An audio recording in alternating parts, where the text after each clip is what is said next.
Graça e paz, irmãos, louvamos a Deus por mais uma vez estarmos aqui para fazermos aquilo que o Senhor nos chamou, que é ministrar a sua palavra. E eu louvo a Deus também nesse momento tão importante que nós estamos vivenciando na nossa igreja, porque hoje, além de ser o Dia do Índio, 19 de abril, também comemoramos o nosso aniversário da Igreja Batista Nacional Salém, em Barreiras. E nós louvamos ao Senhor, porque até aqui nos ajudou o Senhor. Portanto, eu quero agradecer ao Senhor Jesus e a todos os irmãos que têm contribuído com aquela obra desde o início até os dias atuais. E eu louvo ao Senhor, porque eu sei que o nosso trabalho terá uma recompensa no Senhor. Nós devolvemos ao Senhor Jesus toda a honra, toda a glória e todo o louvor. E aqueles irmãos que contribuíram diretamente e indiretamente com esta obra, que o Senhor Jesus vos recompense em tudo. Portanto, queridos irmãos, no Evangelho segundo João, no capítulo 5, a partir do verso 1 em diante, a palavra do Senhor fala sobre a cura de um paralítico. E nós queremos estar falando sobre esse assunto hoje, para a edificação da tua vida espiritual em Deus. Passadas estas coisas, havia uma festa dos judeus, e Jesus subiu para Jerusalém.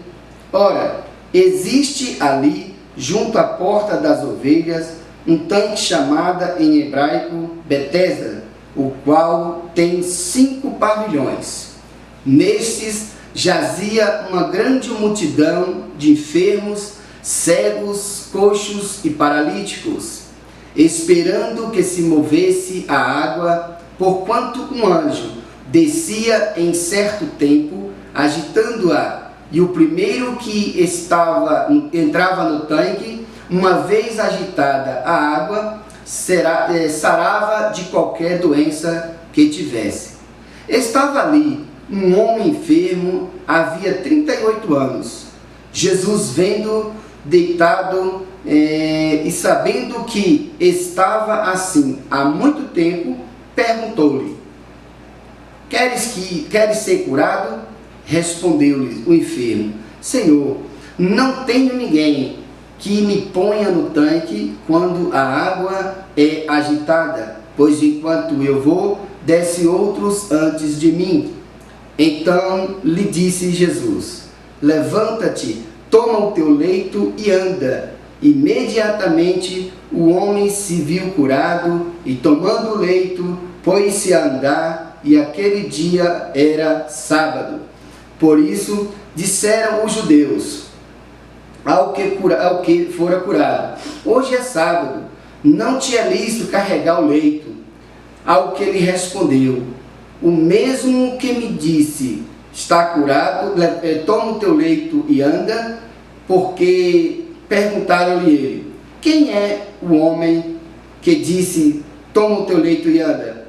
Mas o que fora curado não sabia quem era, porque Jesus se havia retirado, porque havia ali uma grande multidão.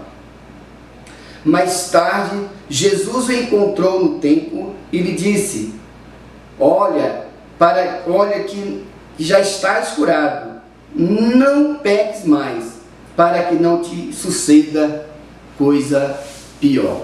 Olha que história interessante, né? Conta-se a história de um homem que há 38 anos estava enfermo, e a palavra do Senhor nos diz aqui que este homem, ele não tinha ninguém, quando as águas eram agitadas, o tomasse nos braços e o jogasse no tanque para que ele então ficasse curado. Mas uma coisa interessante que me chama a atenção aqui é que a palavra do Senhor aqui no versículo de número 2, ele fala assim sobre a porta das ovelhas e também o tanque de Siloé. O que quer dizer isto, né? Segundo alguns escritos, fala que a porta das ovelhas era um local ao norte de Jerusalém, por onde as ovelhas passavam para o sacrifício, por ocasião da Páscoa dos judeus. Era como se fosse um corredor, onde as ovelhas eram direcionadas ao lugar do abate, do sacrifício, para que ali, naquele momento, então, fosse sacrificada as ovelhas. Então a porta era ao norte de Jerusalém, nesse local onde era escolhido. Interessante que, se você for observar também lá no livro de Números, no capítulo 3, quando Neemias vai edificar ali a cidade de Jerusalém, vai reconstruir os muros de Jerusalém, no capítulo 3, verso 1, fala justamente disso, que os sacerdotes reedificaram as portas das ovelhas e consagraram ao Senhor, e santificaram ali aquele lugar ao Senhor. Então vai lá no livro de Números, dá uma olhadinha, que você vai entender qual é o propósito da porta, chamada Porta das Ovelhas. Também fala sobre o tanque chamado Betesda, né? Betesda quer dizer o lugar de misericórdia divina, lugar de misericórdia divina, ou casa de misericórdia divina. Portanto, queridos irmãos, o que importa aqui não é a questão do tanque ou da porta, mas a questão aqui do milagre que Jesus realizou na vida daquele homem. Falei isto para que você tenha noção do que é o lugar e o movimento que estava acontecendo ali naquele lugar. No entanto, quando Jesus chega no tanque, havia ali uma multidão, né, de pessoas. E o texto diz que estava ali enfermos, cegos, né, coxos, paralíticos. Muita gente enferma, muita gente doente, muitos paralíticos, muitos cegos, né, muitos doentes. Mas a palavra diz que de tempo em tempo um anjo do Senhor vinha e agitava aquela água, ou seja, a água do tanque. E diz o texto que, à medida em que o anjo movia aquelas águas, também diz que o primeiro que entrasse ali ficava curado de qualquer enfermidade. E a esperança deste homem era que alguém o apanhasse, alguém o tomasse nos braços e colocasse no tanque para que ele ficasse curado. Mas, irmãos, nada disto aconteceu. E Jesus, quando chega ali, vê aquela cena e vê aquele homem deitado, e lhe faz uma pergunta para ele: quer ser curado? E ele diz assim: Senhor, como é que pode? Como eu vou ser curado se não tem ninguém que me lance no tanque? Quando a água é agitada, as pessoas entram na minha frente e não tem ninguém que me coloca lá. Como que eu vou ser curado? E Jesus então diz para ele assim, levanta, toma o teu leito, toma a tua cama e anda. Naquele momento, aquele homem, ele se viu curado, como diz a palavra do Senhor. Ele se viu curado, então ele se levantou e foi para a sua casa. A palavra do Senhor nos fala, meu querido, que quando Jesus chegou naquele lugar e viu toda aquela cena, não havia somente aquele homem que estava ali, mas havia uma grande multidão de enfermos. Então, por que somente ele foi curado por Jesus naquele momento? Porque assim, tem coisas na nossa vida que Jesus ele quer nos abençoar, ele quer tratar conosco pessoalmente. E nos mostra que este homem ele foi um escolhido pelo Senhor para este fim, para este fato, né? E eu acredito que ali havia um propósito na vida daquele homem, como eu sei também que existe um propósito de Deus na sua vida. Há 38 anos ele estava doente. Talvez você não esteja doente e nem 38 anos passando por uma situação adversa. Mas o mesmo Jesus que interveio na vida daquele homem, também é o mesmo Jesus que poderá estar abençoando a sua vida. Basta que você clame a Ele, basta que você chame por Ele, chame pelo nome de Jesus, e então o Senhor Jesus irá determinar a bênção sobre a sua vida. Mas interessante, queridos, que naquele momento ali que ele foi curado, a Bíblia diz que ele saiu, né? E eu disse aqui que ele foi para a sua casa, perdão, ele foi para o templo, a Bíblia diz que ele foi para o templo, e lá quando chegou no templo, aqueles que estavam lá no templo, os judeus, viram que realmente era aquele homem que estava lá, deitado numa cama, há 38 anos, paralítico. E quando eles percebem que ele está com o leito na mão, carregando ali aquela cama, eles dizem então, ele repreende aquele homem e diz a ele: por que você está carregando esta cama se hoje é sábado?